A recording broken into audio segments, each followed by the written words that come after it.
Hi hello friends, ಇವತ್ತು ನಾನು ನಿಮಗೆ ನಿನ್ನೆ ಬಂದ್ಬಿಟ್ಟು ಹೆರಿಡಿಟರಿ ಸ್ಪೀರೋಸೈಟೋಸಿಸ್ ಅನ್ನೋದನ್ನ haemolytic anaemia due to the red cell membrane ಡಿಸಾರ್ಡರ್ನ ಹೇಳಿದ್ದೆ. ಇವತ್ತು ಬಂದ್ಬಿಟ್ಟು ನಾನು ಹೆರಿಡಿಟರಿ ಎಲಿಪ್ಟೋಸೈಟೋಸಿಸ್ ಬಗ್ಗೆ ಹೇಳ್ತೀನಿ.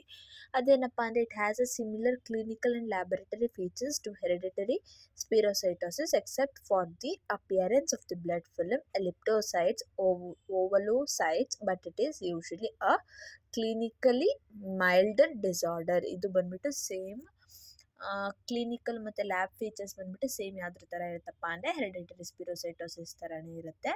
ಬಟ್ ಇದು ಬಂದ್ಬಿಟ್ಟು ಎಲಿಪ್ಟೋಸೈಟ್ಸ್ ಆಗಿರುತ್ತೆ, ಓವಲೋಸೈಟ್ಸ್ ಆಗಿರುತ್ತೆ. ಇದು ಬಂದು ಮೈಲ್ಡರ್ ಡಿಸಾರ್ಡರ್. ಇದು ಕ್ಲಿನಿಕಲಿ ನೋಡೋದಾದರೆ ತುಂಬ ಮೈಲ್ಡಾಗಿ ಇದು ಒಂದು ಡಿಸಾರ್ಡರ್, ಬ್ಲಡ್ಗೆ ಸಂಬಂಧಪಟ್ಟಿರುವಂಥದ್ದು. ಇದು ಯಾಕಪ್ಪ ಬ್ಲಡ್ಡಲ್ಲಿ ಕಾಸ್ ಆಗುತ್ತೆ ಅಂದರೆ it is a red cell membrane disorder ಆಗಿರುತ್ತೆ. ಸೊ ಇದು ಬಂದ್ಬಿಟ್ಟು ರೆಡ್ ಸೆಲ್ ಮೆಂಬ್ರೇನ್ನ ಡಿಫೆಕ್ಟ್ ಮಾಡಿ ಓವಲೋಸೈಟ್ಸ್ ಆಗುತ್ತೆ ಮತ್ತು ಎಲಿಪ್ಟೋಸೈಟ್ಸ್ ಆಗುತ್ತೆ. ಅದರಿಂದ ಇದನ್ನು ನಾವು ಹೆರಿಡಿಟರಿ ಎಲಿಪ್ಟೋಸೈಟ್ಸ್ ಅಂತ ಕರಿತೀವಿ. ಈಗೇನಪ್ಪ ಅಂದರೆ ಅದ್ರದ್ದೇ ಎಲಿಪ್ಟಿಕಲ್ RBCs ಇರುತ್ತೆ. ಆಲ್ಫಾ ಮತ್ತು ಬೀಟಾ ಸ್ಪೆಕ್ಟ್ರಿನ್ ಮ್ಯೂಟೇಷನ್ ಆಗಿರುತ್ತೆ. Recommended management are similar to those outlined above for hereditary spherocytosis, although the spleen may not have the specific role it has in hereditary spherocytosis ಅಲ್ಲಿ ಇರುವಂಥ ಸ್ಪ್ಲೀನ್ಗೆ ಸ್ಪೆಸಿಫಿಕ್ ರೋಲ್ ಇರುತ್ತೆ. But ಇದರಲ್ಲಿ ಆ ಥರ specific roll ಇರಲ್ಲ. ಇನ್ severe ಕೇಸಸಲ್ಲಿ ಏನಾಗುತ್ತೆ ಅಂದರೆ ಸ್ಪ್ಲಿನೆಕ್ಟೊಮಿ ಮೇ ಬಿ ಬೆನಿಫಿಷಿಯಲ್ ಆಗಿರ್ಬೋದು. The prevalence of hereditary spherocytosis causes a clinical ಡಿಸೀಸ್ನ ಇದು ಕಾಸ್ ಮಾಡುತ್ತೆ.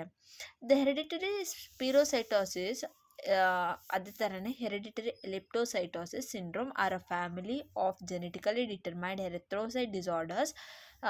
ಬ್ಲಡ್ ಅಫೆಕ್ಟ್ ಆಗಿರುತ್ತೆ ಅನ್ನೆಲ್ಲ ಬ್ಲಡ್ ಸೆಲ್ಸು ಅದರದ್ದು ಡಿಸಾರ್ಡರ್ ಆಗಿರುತ್ತೆ, characterise by elliptical red cells on the peripheral blood ಸ್ಮಿಯರಲ್ಲಿ. ಎಲಿಪ್ಟಿಕಲ್ ರೆಡ್ ಸೆಲ್ಸ್ನ ನೋಡಿದ್ವಿ ಅಂದರೆ ನಾವು ಅದನ್ನು ಹೆರಿಡಿಟರಿ ಎಲಿಪ್ಟೋಸೈಟೋಸಿಸ್ ಅಂತ ಹೇಳ್ತೀವಿ. Inherited of hereditary ಎಲಿಪ್ಟೋಸೈಟೋಸಿಸ್ is autosomal dominant ಆಗಿರುತ್ತೆ ಎಕ್ಸೆಪ್ಟ್ HPP.